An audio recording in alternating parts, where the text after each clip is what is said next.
Shalom, povo lindo que vai morar no céu.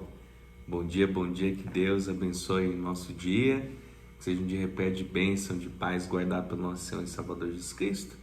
Aqui nós estamos, mais um dia, para gravar um devocional, meditação diária da Palavra do Senhor. Aí você que nos acompanha através desse canal, esse meio de comunicação, junto aqui com a minha esposa, essa bênção do Senhor, nós vamos desfrutar aqui de uma palavra abençoada, esse maná, esse pão fresquinho do céu, todos os dias como primícia. Estamos em Neemias capítulo 3, e nesse capítulo nós vamos ver aqui, tão interessante, a mão de obra aqui voluntária, tantos voluntários aí que se compadeceram, se sensibilizaram, compraram essa causa da construção do templo. É tão lindo quando você vê as vidas engajadas, no mesmo propósito, unidas. Com certeza não vai ter restrição nenhuma. Tudo que eles for fazer vai ser bênção em nome de Jesus, mas é muito difícil, não é fácil você ter essa unidade. Por isso que nós vamos aprender com Neemias como ser um líder extraordinário. Vamos deixar aqui algumas dicas aqui antes do término desse vídeo, a respeito das características, esses atributos de um líder que foi Neemias, um exemplo a ser seguido em nome de Jesus. Amém? Amém. Louvado seja o nome do nosso Senhor, aquele que é único e digno de toda honra, de toda glória e de todo louvor. Diz assim o texto: os que trabalharam na reedificação dos muros. Então se dispôs Eliasibe, o sumo sacerdote, com os sacerdotes seus irmãos, e reedificaram a porta das ovelhas, consagraram-na, assentaram-lhe as portas e continuaram a reconstrução até a torre do Sem e até a torre de Ananel. Junto a ele edificaram os homens de Jericó. Também ao seu lado edificou Zacur, filho de Imri. Os filhos de Azená edificaram a porta do peixe. Colocaram-lhe as vigas e lhe assentaram as portas com seus ferrolhos e trancas. Ao seu lado reparou Meremote, filho de Urias, filho de Cós. Junto deste reparou Mesulão, filho de Berequias, filho de Mesesabel, e cujo lado reparou Zadok, filho de Baná. Ao lado destes repararam os tecoitas, os seus nobres, porém não se sujeitaram ao serviço do seu senhor. Joiada, filho de Passeia, e Mesulão, filho de Besodias, repararam a porta velha. Colocaram-lhe as vigas e lhe assentaram as portas com os seus ferrolhos e trancas. Junto deles trabalharam Melatias, Gibeonita e Jadom, Meronotita, homens de Gibeão e de Mispa, que pertenciam ao domínio do governador de além do Eufrates. Ao seu lado reparou Uziel, filho de Araías, um dos ourives. Junto dele, Ananias, um dos perfumistas, e restauraram Jerusalém até ao muro largo. Junto a estes trabalhou Refaías, filho de Ur, maioral da metade de Jerusalém. Ao seu lado reparou Gedaías, filho de Arumafe, de fronte da sua casa. E ao seu lado reparou Atus, filho de Azá-Beneias. A outra parte reparou Malquias, filho de Arim, e Azube, filho de Pat-Moabe, como também a torre dos fornos. Ao lado dele reparou Salum, filho de Aloés, maioral da outra meia parte de Jerusalém, ele e suas filhas. A porta do vale reparou-a Anum, e os moradores de Zanoa edificaram-na, e lhe assentaram as portas com seus ferrolhos e trancas, e ainda 1000 côvados da muralha até a porta do montouro. A porta do montouro reparou a Malquias, filho de Recabe, maioral do distrito de Bet-Aquerem. Ele a edificou e lhe assentou as portas com seus ferrolhos e trancas. A porta da fonte reparou a Salum, filho de Col-Ozé, maioral do distrito de Mispa. Ele a edificou e a cobriu e lhe assentou as portas com seus ferrolhos e trancas. E ainda o muro do açude de Sela, junto ao jardim do rei, até os degraus que descem da cidade de Davi. Depois dele reparou Neemias, filho de Asbuque, maioral da metade do distrito de Bet-Zur, até defronte dos sepulcros de Davi, até o açude artificial e até a casa dos heróis. Depois dele repararam os levitas Reum, filho de Bani, e ao seu lado Asabias, maioral da metade do distrito de Keila. Depois dele repararam seus irmãos Bavai, filho de Enadad, maioral da metade do distrito de Keila. Ao seu lado reparou Ezer, filho de Jesua, maioral de Mispa, outra parte de fronte da subida para a casa das armas, no ângulo do muro. Depois dele reparou com grande ardor Baruque, filho de Zabai, outra porção, desde o ângulo do muro até a porta da casa de Eliasibe, o sumo sacerdote.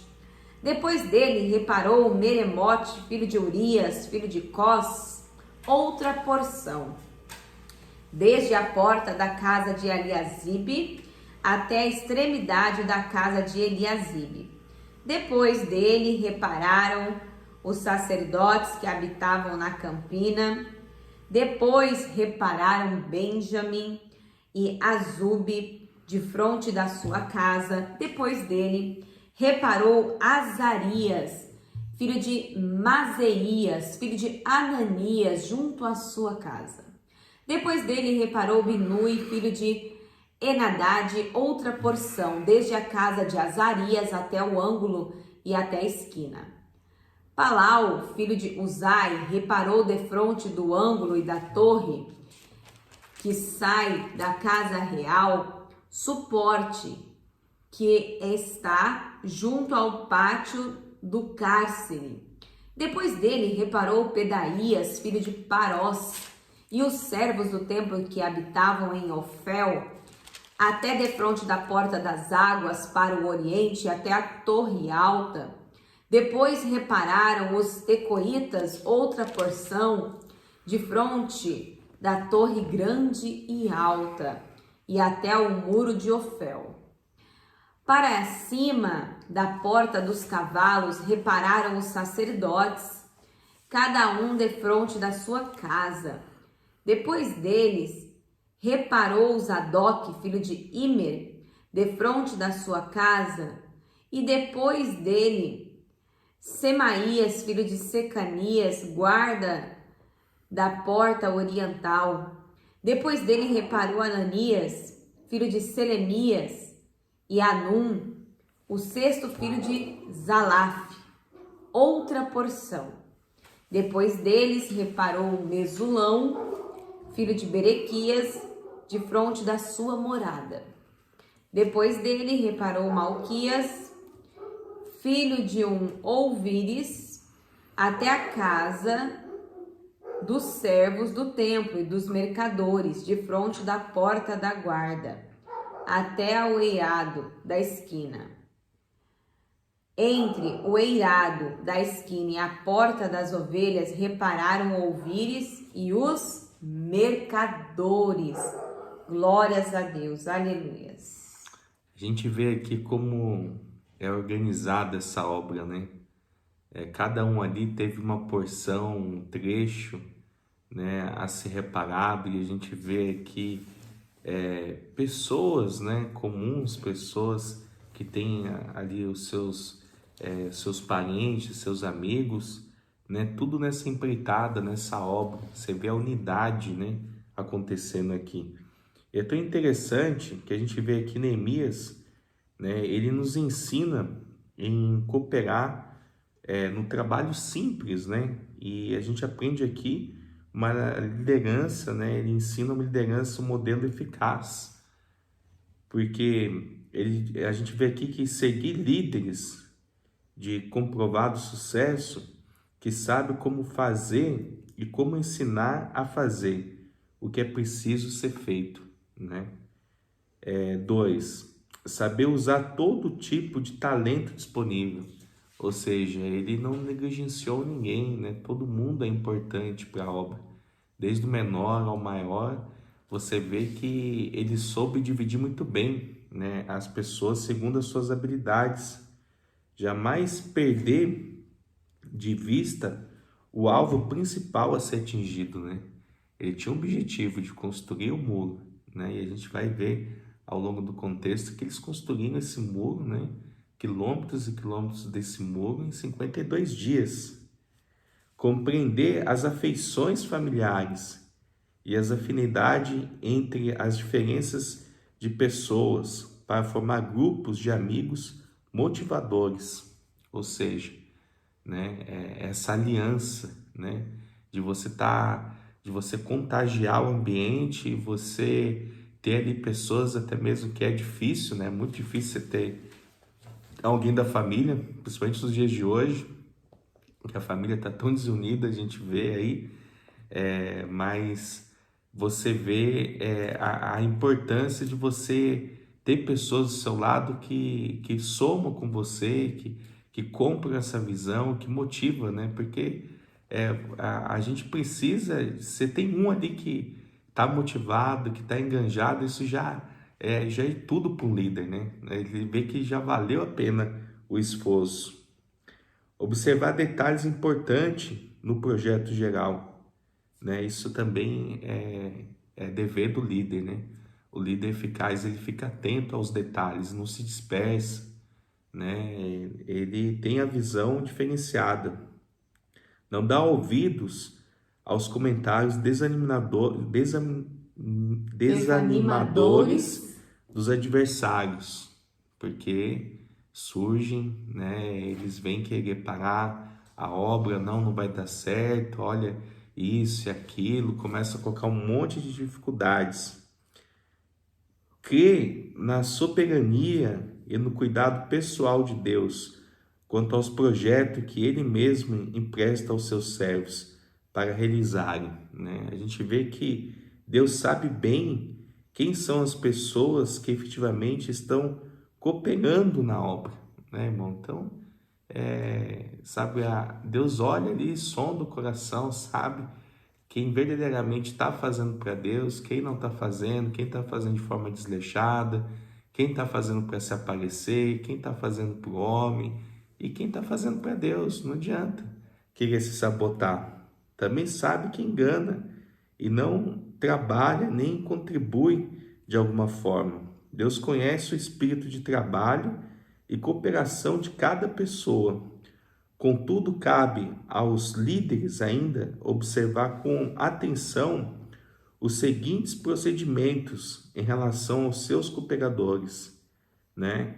Dar sempre o devido crédito e reconhecimento e honrar o empenho e feito de cada pessoa envolvida na obra. Olha, você vê que interessante, né? Você buscar reconhecer as pessoas. Se tem uma coisa que eu aprendi ao longo da caminhada, né, até em nível de organização de empresa, é que quando você for dar um feedback para alguém, você chama essa pessoa, né, em secreto, conversa ali com ela pessoalmente, mas quando você for elogiar alguém, é sempre bom você elogiar ela em público, mostrar que ela é importante para o grupo. E quando você for chamar atenção ou uma orientação que precisa ser dada, né, uma correção, também chamem em secreto, né, chamam de canto, né, porque é muito constrangedor você, sabe, ser chamado a sua atenção em público, né? Por mais que você saiba que a pessoa tem razão no que ela está dizendo, mas é constrangedor, você tá todo mundo vendo, né? Você fica exposto. Então, um líder que tem princípios, né, principalmente bíblicos, que conhece a palavra de Deus, não pode ter esse tipo de atitude, né, de reprimir o irmão, sabe, de colocar a pessoa num estreito, né, para mostrar que ele que manda, que ele que sabe. Não precisa fazer isso, né? A gente vê aqui que a cidade de Deus, né, e o seu templo tem a participação de todos, cada qual segundo a disposição do seu coração, a possibilidade com seus direitos e deveres. O líder sênior ou a equipe de liderança deve ser exemplo de dedicação ao Senhor, de lealdade e bravura. Os fiéis ao Senhor e à obra devem estar convictos de fazerem um ministério sem interesses pessoais, mas em nome do Senhor, para toda a comunidade e o mundo, né? Os mais afortunados, diz aqui no rodapé da minha Bíblia aqui da King James, né, que são aqueles que são provedores de matéria, né, de material, de intelecto. Aqui diz que eles devem ser os primeiros a investir seus recursos e bens na obra de Deus. Cada líder é participante na obra e deve preocupar-se em melhorar a sua própria casa, enquanto coopera na implementação do projeto geral. Né? Que olha aqui, que coisa linda aqui, nós tivemos uma aula de liderança, né?